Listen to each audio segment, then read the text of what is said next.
What's up, everybody? Welcome back to another episode of the Jadacast podcast. How you doing, Mike? What's up? How you doing, man? Long time. Yeah, yeah. Well, world's on fire, so let's get. You're right. Let's, It's literally on what's fire. going on? It's crazy out there, man. It's a different world, but hey, it's starting to get back to normal a little bit. I've been going out a little bit more and visiting people. Definitely. Not much, but I go everywhere with. Well, I only go to counties that don't care. that don't care if I wear a mask or not. Mm-hmm. So I hear you. Yeah.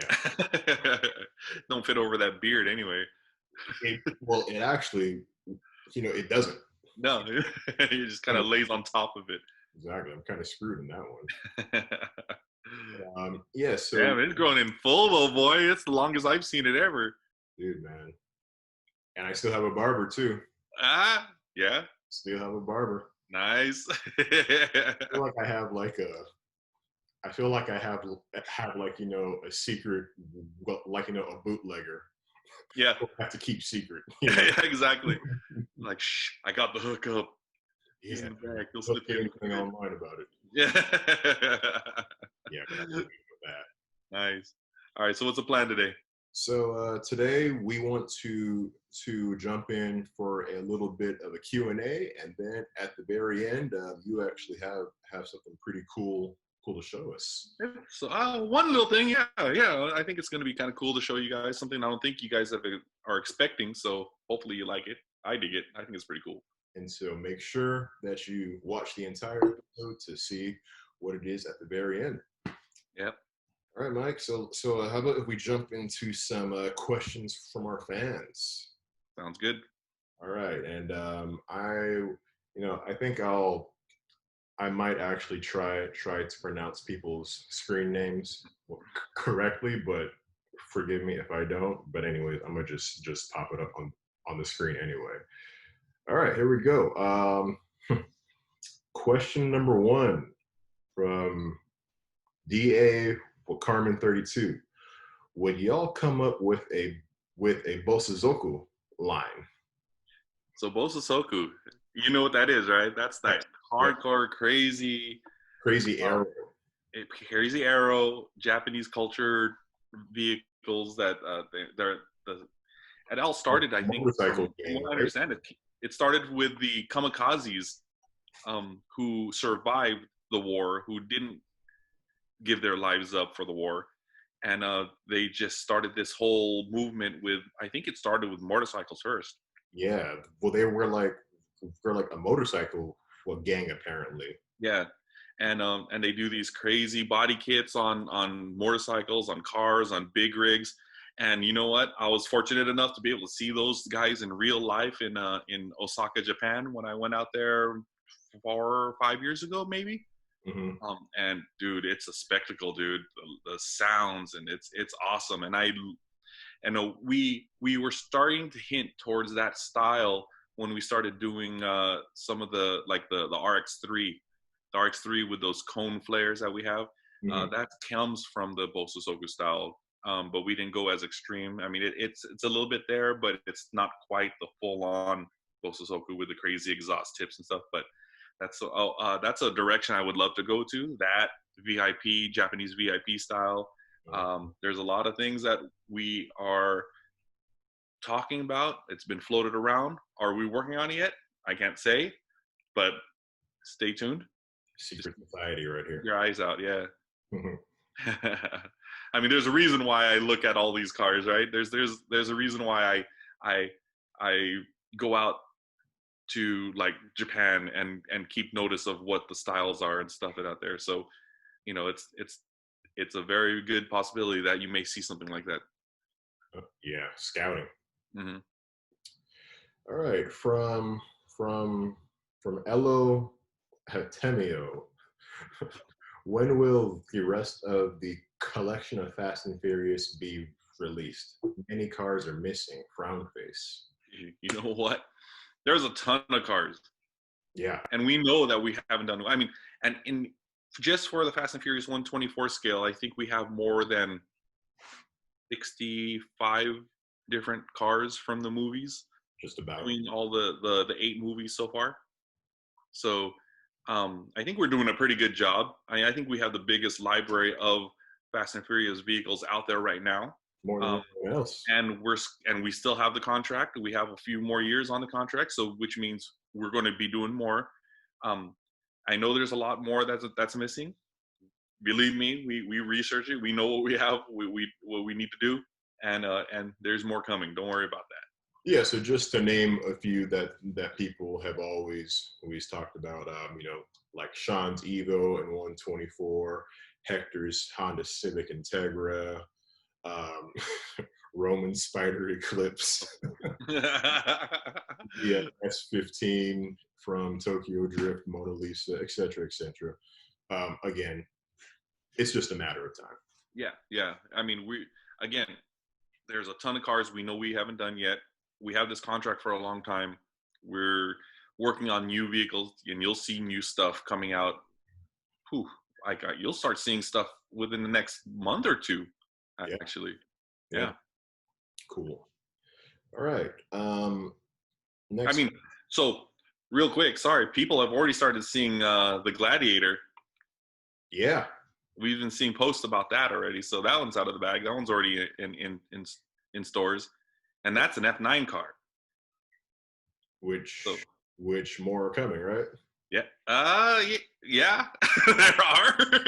There's more coming. I mean, yeah. There. Okay, yes, I'll officially say that there is more. There's F9 cars coming. We probably won't see them until you won't see them on shelf until I want to say end of February, beginning of March of 2021. If we're still here. If the world doesn't explode, you mean? haven't what just showed up to just end this whole experiment. But yeah, no, that for sure. That's when we're gonna start seeing it. Sick. Yep. Next question from Black Wolf Diecast. Is it possible for you to get licensing to start doing Need for Speed Underground cars? So licensing is an interesting thing. Need for Speed. I don't know who currently has the contract. It might be Hot Wheels. It might be and a number of other companies who do diecast as well. If they have it with someone else, sometimes they won't license it to another company. But Need for Speed is we look at all these different licenses, and of course, you guys are familiar with Jada Toys being a license-driven diecast toy company at the moment. I mean, we do still our core stuff with Big Time Hustle, Just Trucks, and Hyperspec, but we do look at licenses. Need for Speed is one of them that we looked into and are constantly looking at. And if it's available to us, we'll try for it. Especially if it's a popular brand like Need for Speed. Dude, man, when I was a kid, Need for Speed Underground 2. Yeah. Mm-hmm. That was the greatest car game. I have such fond memories of that game, man. Yeah, no, and man, video games these days, it's so crazy. I saw a video. I don't know what video game it was, but it was a Supra that was doing a test track lap or whatever, and it looked awesome. I'm like, man, that Supra sounds awesome. It looked great. I thought it was real. It turns out it was just a video game sim. And oh yeah, dude, the graphics on them are spectacular. It's ridiculous how good they look now, and it's so crazy. Yeah, and some of those simulation setups and rigs now, those things cost like tens of thousands of dollars. I know, dude. It's so nuts. That's crazy. All right. So next, question. What is the rarest model produced at 124 scale that we've ever done? At 124 scale? Yeah, tough one. Oh man. Now I wonder how he's trying to define rare and what terms, like yeah, rare car, in real life that we translated down to 124, or rare just not to be seen typically will create it in diecast form. Right. So there's like a lot of things that kind of contribute to this, and it's a hard one for me to answer because I really don't know what it is, because 24 scale is weird. If you were talking 64 scale, I could say the the Jada Toys wedding car, which is a Bel Air. It could be the Green Flame Suburban. It could be the red CTX. There's a lot of 64 because that's a collector scale that hardcore collectors are after. In 24 scale, it's a little different. There's a lot of vehicles though that we've done, that we've made models of and made samples for, but didn't release them. Hmm. So there's some of those things that are floating around, and I don't remember if there is anything that people are really like is the holy grail for 24 scale. Um, that's a tough one. I want to say though, maybe what I would say is most recently the 124 scale original initial D line, um, like within the past year or two, I saw them go for about 300 each. So if I don't necessarily know if it's those are considered rare or just something that's sought after right now. Yeah. So those are pretty cool if you can come across them and hold on to those. And I mean, we still, yeah, and I think the 118 versions of those are really cool. The 124 scales of those are cool, and yeah, there's just it's kind of hard to say, but that's what I think my answer would be the any of the initial D124 scale diecast. There it is, folks. I mean, it's not the official rule. It's not the collector. Don't put it in the collector Bible, is what I'm saying. You know, that's just what I've noticed on eBay, because I score eBay and look at diecast, not only ours but everyone else's, to see, you know, if I have anything valuable or what's being looked at and what is getting popular out there at the time. Cool.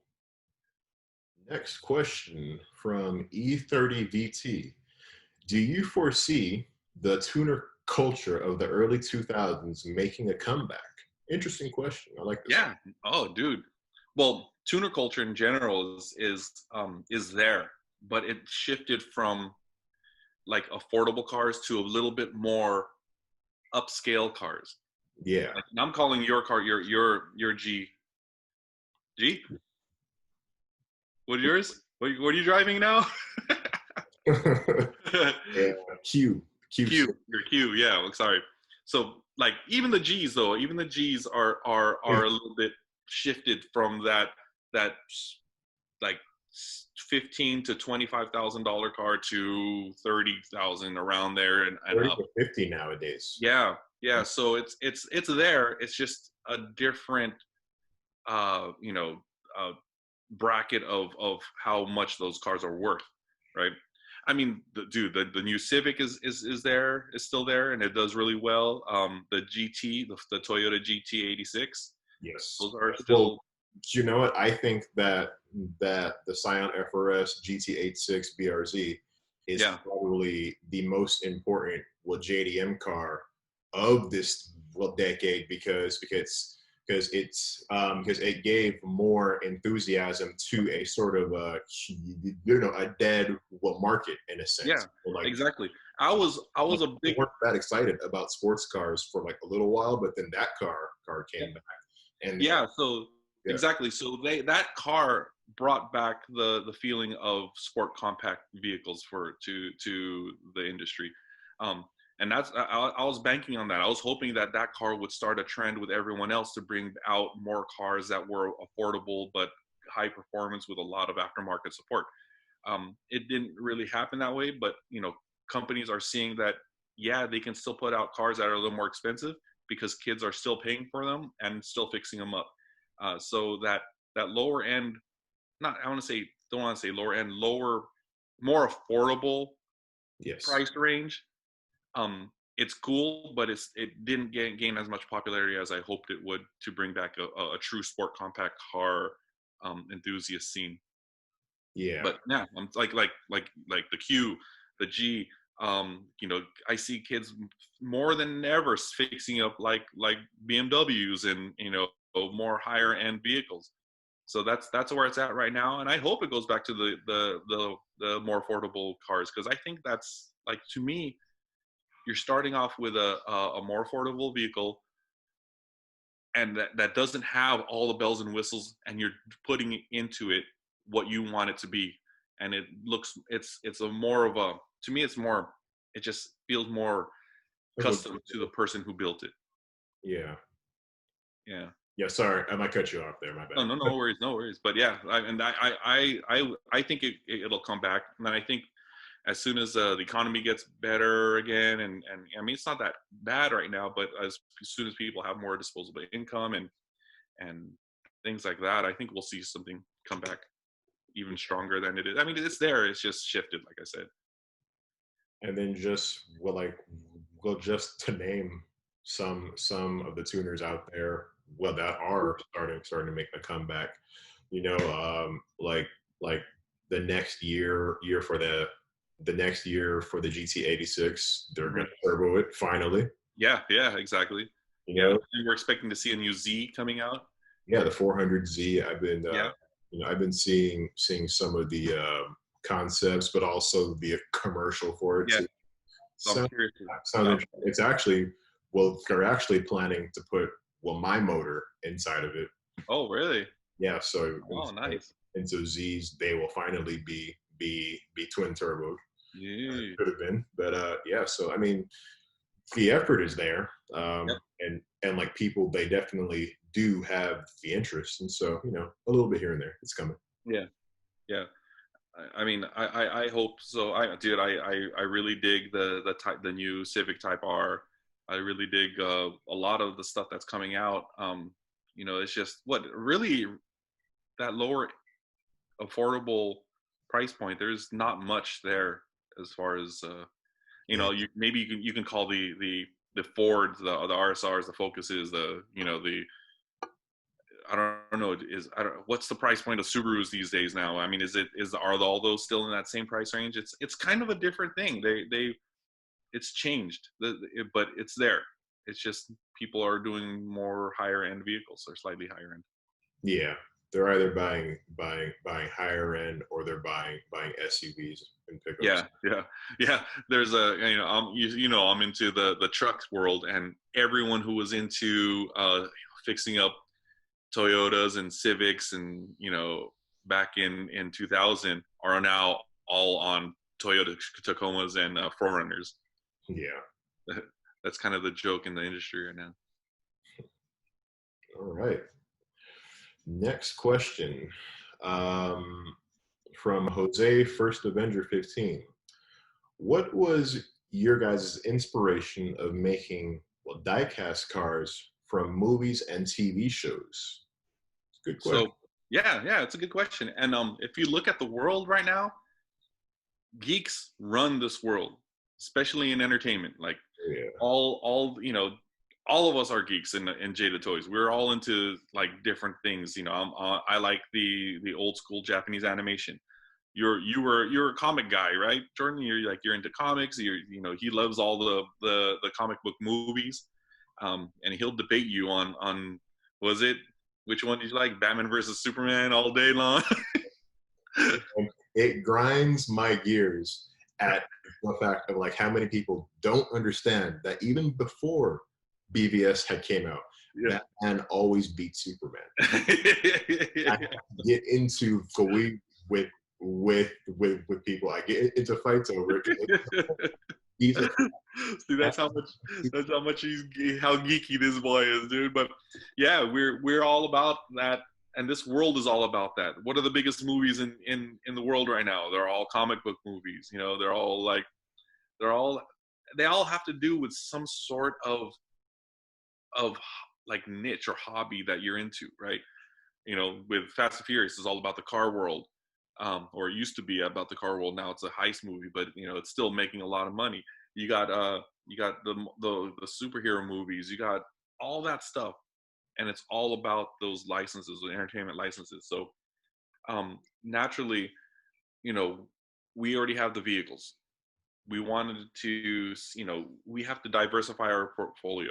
We wanted to get more into entertainment licenses because not only do we want to do the vehicles like the Hollywood rides, but we also want to do figures. This helped us bridge that gap a little bit. We started doing the figures with metal figs. People started noticing. Then it's weird because people who started collecting metal figs didn't know Jada toys prior to that. So we started getting into the geek crowd and the collector crowd on that end, and they noticed like, oh, once we started doing Hollywood rides, that we do figures, but they also do cars. Like, oh shoot, they do both, and now we're kind of getting this crossover because the car guys are starting to see that we can do figures and seeing that we have figure lines as well. So now we're just expanding our customer base and our popularity because we are able to do both. And this coming year, man, we're expanding more. So I'm pretty excited about what's going to be in 2021. So be on the lookout. Yeah, cool. All right. Let's see. Next question. I like to throw in this one because it comes up a lot, and I feel like we have to water it to make it sort of, well, come true, but like also make people understand the challenges that we face to get certain lines and certain cars into our library, but just to let people know that we're actually trying.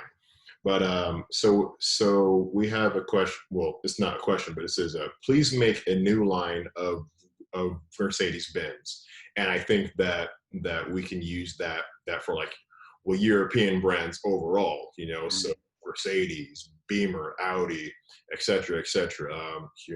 Within our fan base, people are definitely huge fans of the Euro scene. And, I just want to let people know that, it's a plan, it's on the radar. There's just certain types of challenges that we are working to overcome to be able to bring those cars to you. Right, exactly. And one of the things that we wanted to start with, so we had those lines before, and I'm backing up way back when Dub City was around. We had Eurospec as well, and Eurospec was that line that had the Audis, had the BMWs, and it's funny the way things work. It's and especially nowadays with how retail is working, it's becoming a totally different. Because consumers have a totally different shopping habit now compared to just 4 months ago because of what's going on with COVID. And we're noticing it and we see it and we're trying to adapt to it. And it's difficult, because the way people buy is not the same as it was when Dub City and Eurospec were out. Because before, one, the economy was a lot better. Material was cheap. The factories and labor was a lot less expensive. We can do whatever we wanted. We can put as much deco on stuff, and then licensors didn't need a lot of money because we were going to move a lot of product. Mm-hmm. So now licensors could kind of dictate how much royalty we give them, and if we think it's worth it, we'll go after it. I'm not saying the BMW, Audi, or all those are too expensive. It's just sometimes it's the sign of the times where in toys, is it the right time to put it out? Because if it doesn't sell, we're stuck having to write a check to these guys without making that money back. And so we have to be smart about it. But with that being said, Eurospec is a line that we did way back with Dub City. Our new line, Hyperspec, which is hypercars, can bring those vehicles in, and let me tell you, it's one of the hottest lines that we have right now. So we're going to nurture it, we're going to feed it, we're going to give you more in the Hyperspec line.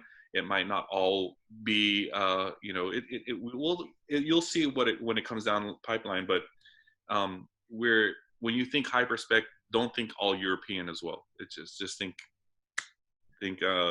higher end vehicles. Yeah, exotic vehicles and stuff. But yeah, it's hard to manage it with a changing world, that quick changing world like we are in now. And we have to be smart, and we have to take gambles, but we have to be calculated with those gambles, so we know for sure that we'll make some money back on it, because it's we're all in this to make money, right? But we're also in there to try to make all the collectors happy. So we're doing what we can to try to get everything out as much as possible, because we know you guys want it, and we like that feedback, and we like hearing you guys say that kind of stuff. Well, definitely, yeah. All right. So most of these questions are all pretty similar. So I think, how about if we go into rapid fire answers? Yeah. We'll just for some. All right. So I think it was last week we actually posted the Foxbody Mustang. Mm-hmm. People loved it. Yeah. Loved it. Crazy amounts of engagement. Who would have thought Hey. a Foxy car like that would be so beloved in 2020? Right. So people want to know when the '89 Foxbody is going to be released. So. And I'll put it up on the screen too. That right there. Hopefully it was fast enough. You guys can't screen grab it. The resolution isn't that high either. That was what we call a wave plan, and that's the next 4 or 5 waves that are coming out for Big Time Muscle 124 scale, and that one is scheduled. It's on that list, and it's said it's shipped in May. So if it ships in May, it takes about a month to get here by boat. Once it gets to the port, it takes about maybe 3 weeks to a month to get to the shelves. So if we're in May, you're going to probably see it, or if it's shipped in May, you'll probably see it it'll get here in June, get to the stores by July. So we're really close to seeing it. Sooner rather than later. Yep.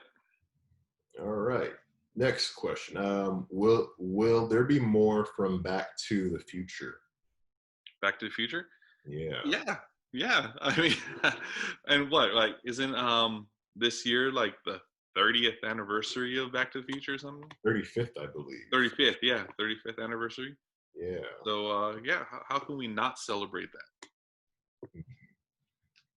Next rapid fire question. You ever plan on making an 05 Chevy Silverado SS? I think we do, right? We don't have that exact model, but it's all Silverados, because they are a popular car here in the United States, are all up for grabs. We're definitely, all of them we think about. It's just we have to manage how many new tools we have to do every year. We have to manage, how much we spend, because it's expensive. Like each tool to do is, oh man, I mean, I forget the number. I can't say the numbers really, but it's pretty high up there. Yeah. And it's a pretty penny. Yeah, but like I said, we haven't done it and released it yet. Like, you haven't seen it on the shelf, but it's one of the cars, one of the models that we may or may not do here in the future. I had to be vague, sorry. Yeah, well, they're used to it by now. From Joey with a hoodie, can we get sponsored by your company? We don't sponsor people, right? Well, Joey, we have to know what your company is first. Yeah. Well, typically we don't sponsor. Yeah. We don't have a sponsor program. We do partnerships with people, but we don't. It's a mutual thing. It's you scratch our back, we scratch yours. It's so. Yeah, and it's also better to have something going on where we can really, like, because if we do your car, for example, you're going to see there's going to be tens of thousands of your vehicle on the shelves throughout the world. what can we get in return? And we're not talking about monetary. We're not talking. We just, if it's whether it's marketing, whether it's, we don't know what it is, but you have to be able to help us, and we'll help you, but not in a sponsorship way. If you're thinking sponsorship. Right. All right. Let's speed let's do like two more. Will you be making Hans Fast and Furious? Wait, sorry. For Mr. Meat, for Mr. Me 283. Jesus. Will you be making Hans GS Supra? I'm thinking he's talking about F9. Fast 9, but that's the GR. Yeah, that's I that don't know if they actually even the zoo racing or whatever. GR. Yeah, whatever. Maybe. Well, the only Supra that I know he's driven is the F9 so far. Yeah, exactly. So it's a beautiful car. It is. It is. Yeah, we may see that. We don't know. We do know, but we may see it. Like I said, in late February, early March, you might start seeing something on the shelves. Cool. And let's say last one. Are you going to make a 124 Punisher van? Punisher van. That's one of the ones I really dig. Is he talking about? He must be talking about the Netflix one, right? The Netflix. Well, there's also a reference to the comic book one, which is just like an Econoline type van. Not even an Econoline. It's just one of those basic vans that you see on the road. I mean, I think but there also is the Netflix one or whatever. Yeah. Okay. But yeah, there's some reference to it in a comic book too. And then for the last one, will you bring back Street Low? Well, let me ask you this first, guy. Will you actually buy it? Street Low is dope. I love that scene. I grew up around that kind of stuff. It's such a cool scene, and it's still going strong. There's a lot less shows. What sucks about the shows is when you go to a Street Low type show, whether the bigger ones. Now, I'm not talking about the little meets. I'm talking about the true bigger shows. When you go to those things, I mean, you're walking through a metal detector. You're getting frisked. It turned into it's what cool. It is, right? Yeah, it just sucks that it feels so. I know. It's just scary, and I kind of feel like I need to have a vest on. Well, yeah, and it just doesn't feel as welcoming as it used to be, And I don't blame the guys who are fixing up the cars. I just blame the knuckleheads who ruin it for everyone else. It's just like when you go to meets and someone starts peeling out and runs into a crowd. It's that dumb knucklehead that ruins thing right here.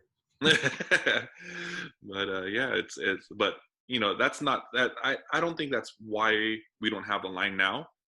It's just, again, it goes in waves, and we have to manage when we're going to bring things out. And I think that and lowriders and mini trucks are something that I want to do sooner than later. Whether we're working on it now already or not, I can't say, but that's something that's on my radar, at least. Yes. Cool. Well, I think that's a good place to end it for all of the questions. Actually, I remember one more question that you sent over to me that was pretty interesting that I think we should address. Someone asked about doing more LS swaps. Yeah. Okay, yeah, yeah, I see this one from Chucky_23. We need some Toys LS swapped. So what does he Be- mean by that exactly? so be on the lookout, and it should be out in the hobby market. We don't have it in the mass market, but we do have an 85 C10 pickup with an LS swap. So so, 85 Chevy C10 truck that but has this an LS motor. in diecast, right? Yep. Okay, got it. Yep. You know, I would have never thought that for collectors, I mean, obviously, what details are important, but like I Mhm. never knew that there was a that like like people wanted to see engine swaps in high quality diecast too. I didn't know that was a thing. It's hard because a lot of times the licensors won't allow it Yeah, because it's not true to what their car is. You know what I mean? They'll let you customize it, but as long as your silhouette is pretty much the same, that's cool. But if it's swapping out a motor, they a lot of the times they got kind of not defensive, but they were just like, oh no, can you put the real motor in there? yeah. I'm not Makes gonna me do think. Well, a it makes me swap. think Hmm? for in Fast and Furious for the RB26 swap Mustang. Did did we actually We put wanted to, we wanted to so bad, and well, luckily that car is only in 32, so it's the engine doesn't open up, so we're okay. But um, I mean, we may have given away a little bit too much about what's coming down the 24 scales, but yeah, we that's one of the thars that we looked at. We wanted to do that, and I don't know. I don't think Ford would be okay with that. Yeah, interesting. Understandably so. But Yeah, yeah, I mean, I get it, right? I mean, you should get it, hopefully, because it's their brand. They don't want to start mixing brands up like that. I mean, they get pissed if you put the wrong wheels on. If you put a Shelby wheel on a '69 or a '69 Camaro, that's uh, that's wrong. You don't do yeah, that. sacrilege. Yeah, exactly. All right. Well, I think that's all that we've got for Q&A. As stated earlier in the episode, Mike has something pretty cool to show us. Yeah. So, do you recognize this dude? Sure do. Do you? Does he look like that guy right there? They got Now, a resemblance. yeah, a little bit of a resemblance. And would you dig something like this? That is so cool. Yeah, dude. So we're coming out with a Tapatio 124 scale vehicle with figure in the Hollywood Rides line. And this guy, he's known he's as Charro Man, Charro. Don't mistake him for don't mispronounce and say Choro, because that's totally different. That's give you choro. So we got this coming out. It doesn't come with the bottle of Tapatio, but it does hold a Tapatio bottle.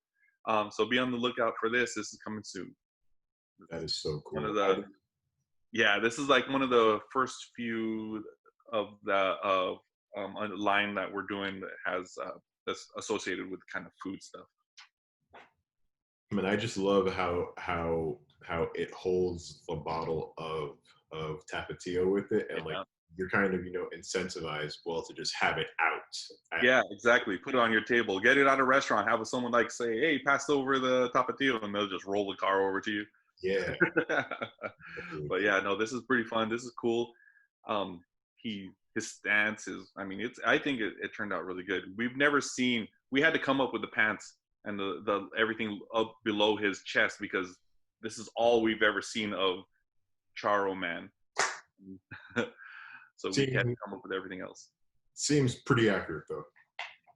I think so. I think it looks great. Yeah, cool. And so when can they expect to find this on shelves? So this one on shelf, This one should be soon as well. I don't have that wave plan for Hollywood rides, but oh, actually I do. Um, it should be shipping. It'll be probably July, August,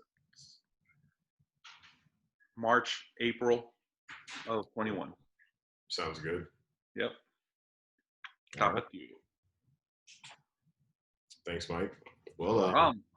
yeah. So I think that we got a lot done today. You know, it was nice to link up again to answer Yep. some fan questions and give them some previews of some things to come. Yeah, and hopefully we get to see each other in person before or by July, because that's what I hear is when we should be getting back to the office. Yeah, human contact would be nice. We'll see. Hopefully, we'll see how it goes. Hopefully, all this this protesting and stuff doesn't cause another spike.